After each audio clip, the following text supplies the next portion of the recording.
참 우리 여당이 정말 국민들의 걱정을 들어주고 국가가 처한 재난 상황을 돌파하는 능력을 보여주기보다는 아마 올림픽 열린다면은 야당한테 덤태기 씌우기, 야당 모략하기, 그다음에 그 내로남불 이거 아마 금메달 받을 겁니다. 막 전 유럽 6대주 5대양을 다 거쳐도 이만한 여당 없습니다. 대단한 여당이십니다. 우선 말씀을 드리면은 아스트라제네카 논란 이거는 사실 국제적으로 지금 우려가 있어서 우리도 잠정적으로 접종을 중단하고 나이 제한을 하고 있는 사안이지 그렇고요.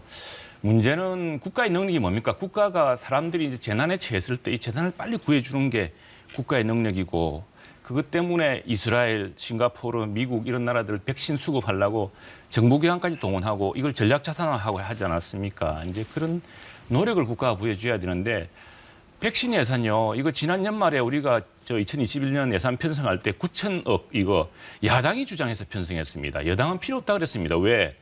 K방역 잘하고 있고 치료제 나오면 곧 청정과 될 거고 백신 남들 다 부작용 난 뒤에 보자 그랬지 않습니까? 그래서 백신 늦어진 거거든요.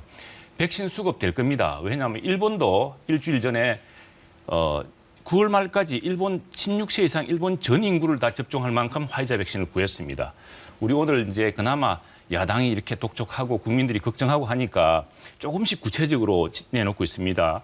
6월 말까지 1,200만 명 접종하겠다. 9월 말까지 이제 70% 하겠다. 저것도 1차 접종입니다. 그래서 11월 말까지 달성을 해야 되는데 이제 국가적 총력을 모아야 됩니다. 야당이 언제 틀린 말 한 적이 있습니까? 야당이 백신이다.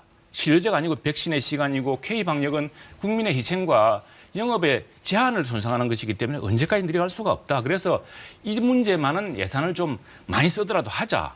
9천억 우리가 주장해가지고 9천억 편성했더니 그때는 9천억 정도면 된다 그랬다가 나중에 추경하면서 1조 늘려주지 않았습니까? 그래 그런 예산을 아끼지 않겠다. 이렇게 해야지 되지. 우리 국민들이 얼마나 고통을 받고 있는데 지금 바로 이것 때문에요. 지금 왜 갑자기 지난 연말에 정부 여당이 나서가지고 이렇게 백신 수급 계획을 발표했냐 그러면 우선 일본이 한 일주일 전에 발표한 것도 있지만 그 갤럽 여론조사에서 처음으로 우리 국민들이 우리 정부가 이 코로나를 대응하는 능력이 굉장히 의심스럽다는 비율이 확 높아졌습니다. 역전됐거든요. 아마 그런 국민 여론이 이제 바뀌었기 때문에 국민들이 진실을 깨닫기 시작했기 때문에 이런 것인데 이럴 때조차도 항상 야당 핑계대고 야당을 모략하고 없는 이야기 지어내고 솜씨가 아주 대단하십니다. 최영도 의원님 말씀은 가짜 뉴스를 만들어낸 게 아니라 여당이 그나마 독촉해서 여기까지 왔다라는 주장이세요? 아니 그러니까 3월 8일 날 주호영 원내대표 이 말씀을 부인하시는 겁니까? 3월 2일 날 김종인 비상대책위원장 이 말씀을 부인하시는 겁니까? 자, 그러니까 제 왜, 말씀 네, 좀 들어보세요. 네, 그래 해볼게요. 예,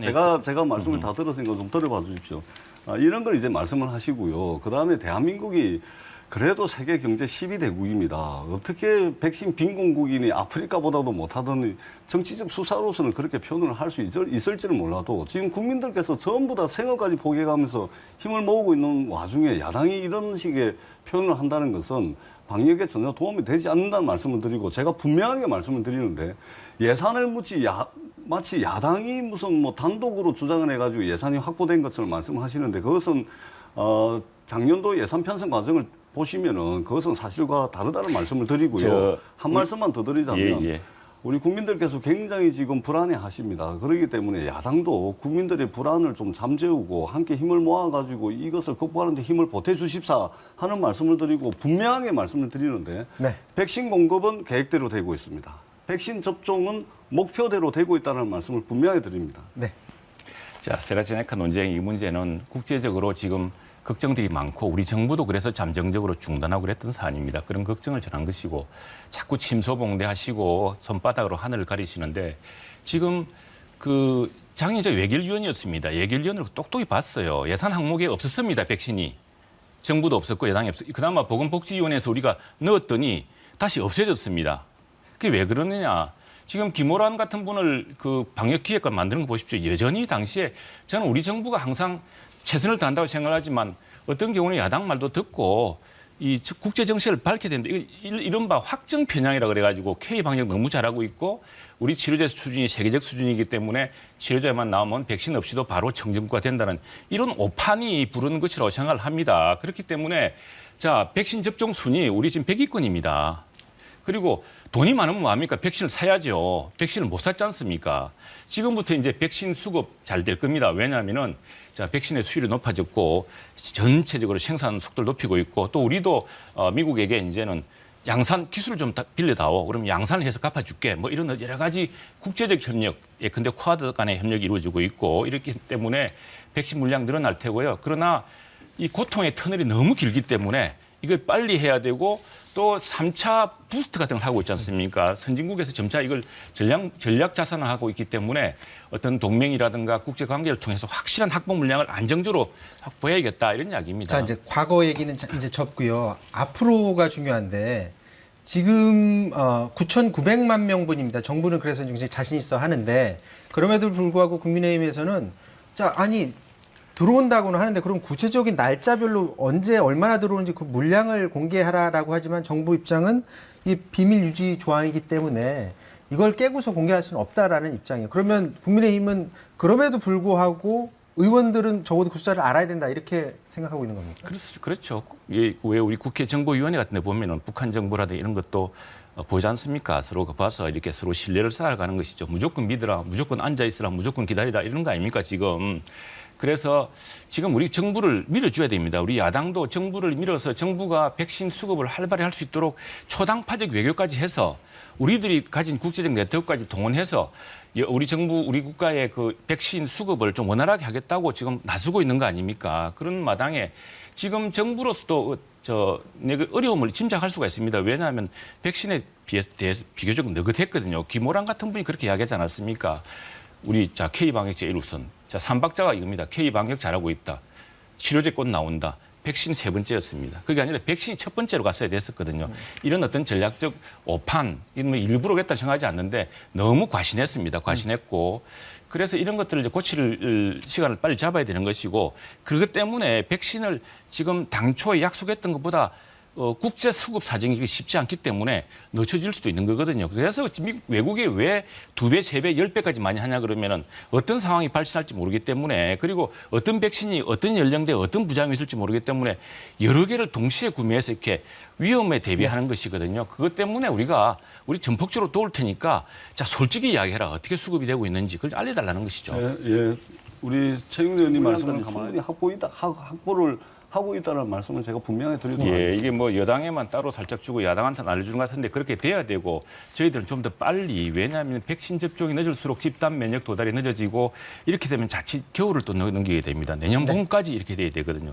얼마나 고통스럽습니까? 그래서 이런 문제는 적어도 여야가 충분히 협력해야 될 사안이고 저는 아닌 말로 야당이 또 옳다. 야당이 항상 이렇게 앞서왔다고 이야기하고 싶지는 않습니다. 그러나 지난 과정을 돌이켜보면 예산 편성 과정이라든가 또 백신의 그 전략적 중요성에 대한 판단이 좀 틀렸다라고 저는 생각을 합니다. 그런 부분 솔직히 인정하고 빨리빨리 야당의 의견 들어야죠. 앞으로가 중요하고 지금 우리 전 의원님 말씀하신 것처럼 차질 없이 좀 더 속도감 있게 진행되었으면 좋겠습니다. 백신 얘기 이 정도에서 마무리를 짓고요. 좀 다음 주제로 좀 넘어가야 될 것 같습니다. 사실은 문득 이런 게 됩니다. 우리 기술이라는 것들은 우리 정치나 규제보다 훨씬 빨리 발전합니다. 영국에서 예전에 붉은 깃발법이라는 게 있었지 않습니까? 마차 대신에 자동차가 나오니까 이제 당시는 마차 산업이 주력 산업이었거든요. 그래서 자동차는 마차보다 더 빨리 달려서는 안 된다라는 규제를 하고 뭐 이런 상황이 있다는데 정치가 이 기술 발전이라든가 이런 걸 따라가려면 굉장히 노력을 해야 됩니다. 규제를 막 양산할 것이 아니라.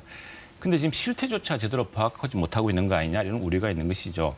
여당이 이제 가상화폐 문제에 대해서 일관된 대응책을 마련하지 못하고 있어서 그래서 우리도 TF를 만들겠다 이렇게 지금 가상화폐 특위를 만들겠다고 밝혔습니다. 이거는 뭐냐면은 현재 가상화폐 투자자가 약 250만 명을 넘는다고 합니다. 이렇게 하는데 실제 국민 자산이 얼마나 이 가상화폐 시장에 투입되었는지 이 실상조차 아직 파악이 안 된다고 하거든요. 그래서 이런 것들을 좀 구체적으로 살펴서 여당과 함께 또 정부 당국과 함께 이런 문제에 대한 좀 선제적이고 이런 대책을 마련하자는 취지고 이제 이 그 국민 청년들의 좌절이나 그 절망이나 분노는 조금 전에 말씀하셨습니다만 일자리라든가 또는 집이라든가 주택 문제라든가 분내 좀 어디 다른 희망이 없습니다. 그래서 새로운 기술, 새로운 어떤 블록체인 기술로 이루어진 이런 새로운 투자처를 찾고 있는 것이고 한데 또 정부의 태도가 맞지 않는 것이 이미 지난해 정부는 이 가상화폐 소득에 대해서 세금을 부과하겠다고 밝혔거든요. 네. 그리고 시점을 2020 내년 1월 1일부터 못 박았습니다. 그런데 지금은 이걸 이렇게 단속을 한다 그러니까